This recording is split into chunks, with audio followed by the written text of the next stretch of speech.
ঝিনাইদহে কৃষি ব্যাংকের শাখা স্থানান্তর চেষ্টার প্রতিবাদে মানববন্ধন। সুলতান আল এনামের ভিডিও চিত্রে দেখুন বিস্তারিত।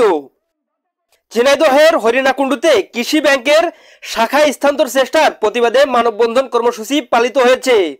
মঙ্গলবার সকালে উপজেলার ভালকি বাজারে এ কর্মসূচির আয়োজন করা হয়।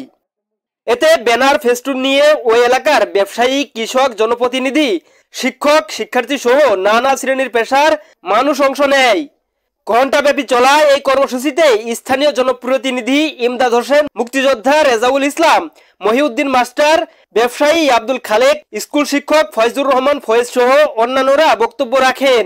সে সময় বক্তারা বলেন, এলাকার ব্যবসা বাণিজ্য উন্নয়ন সহ মানুষের কথা চিন্তা করে ভালকি বাজারে 1984 সালে কৃষি ব্যাংকের শাখা স্থাপন করা হয়। ব্যাংক কর্তৃপক্ষ শাখাটি অন্যত্র স্থানান্তরের চেষ্টা করছে। ব্যাংকটি অন্যত্র স্থানান্তর করা হলে গ্রাহকরা নিরাপত্তাহীনতায় ভুগতে পারে। গ্রাহক ও গ্রামবাসী ব্যাংকটি যাতে অন্যত্র সরিয়ে না নেওয়া হয় সে বিষয়ে ব্যাংকের ঊর্ধ্বতন কর্মকর্তাদের দৃষ্টি আকর্ষণ করেন।